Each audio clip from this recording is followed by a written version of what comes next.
오늘은 로마서 10장 8절의 내용으로 깨달음을 나누겠습니다. 우리가 전파하는 믿음의 말씀이라고 바울이 말했습니다. 여러분, 믿음의 말씀을 귀하게 여기십니까?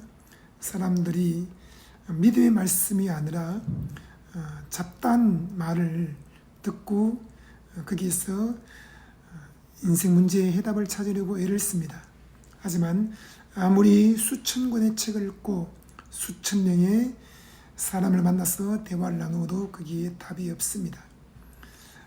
우리 인생의 모든 문제에 대한 답은 믿음의 말씀에 있습니다. 로마서 말씀하기를 사람이 마음으로 생각하기를 하늘로 올라가겠다 또는 음부에 내려가겠다라고 계속 짓거리는 것입니다.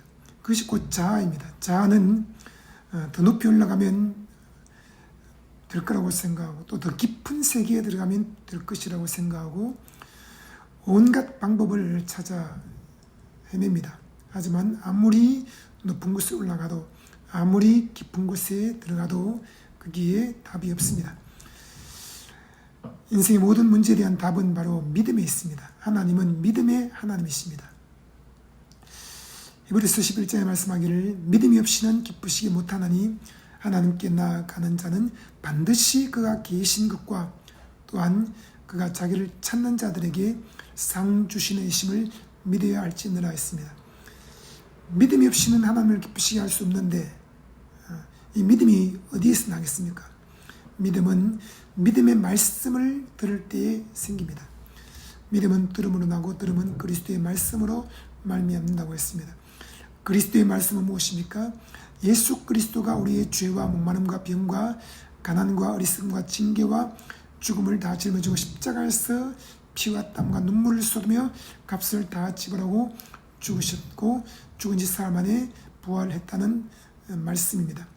예수를 믿는 사람에게는 의와 성령 충만, 건강과 부유와 지혜와 평화와 생명을 선물로 주신다는 말씀입니다. 이것이 곧 예수 그리스도 복음이고 베드로는 말하기를 우리가 너에게 전파하는 이 복음의 말씀이 곧 너에게 믿음을 불러일으킨다고 했습니다.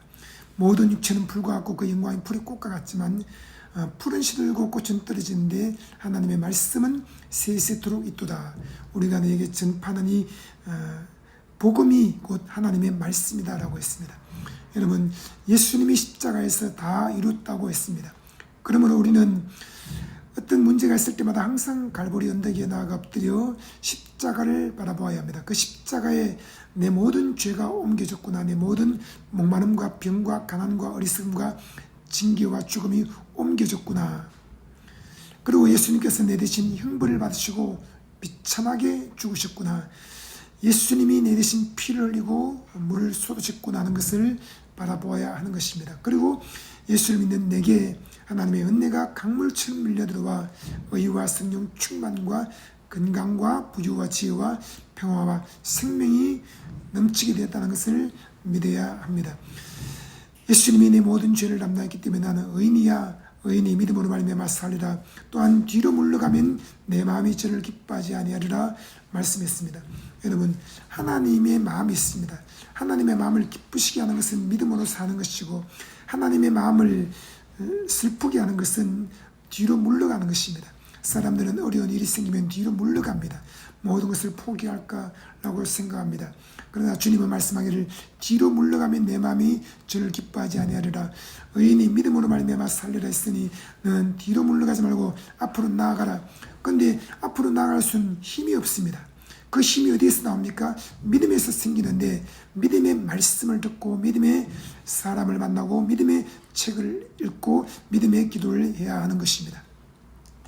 저도 문제가 생기면 그 문제를 해결하기 위해서 수십 권의 책을 읽습니다. 일주일에 수십 권의 책을 읽는 것입니다. 하루에 5권, 10권의 책을 읽습니다. 그러나 거기에서 답이 나오지 않습니다. 그리고 주님 어떻게 할까요? 라고 물으면 주님이 이 책을 읽어라 하고 말씀하시는데 곧 제가 쓴 믿음의 책인 것입니다. 믿음의 책을 한권 끄집어내서 그 책을 읽기 시작하면 거기에서 믿음의 은사가 살아 역사하고 그 믿음의 말씀들이 내 가슴 속에 박히기 시작합니다. 그러면 희한하게 믿음이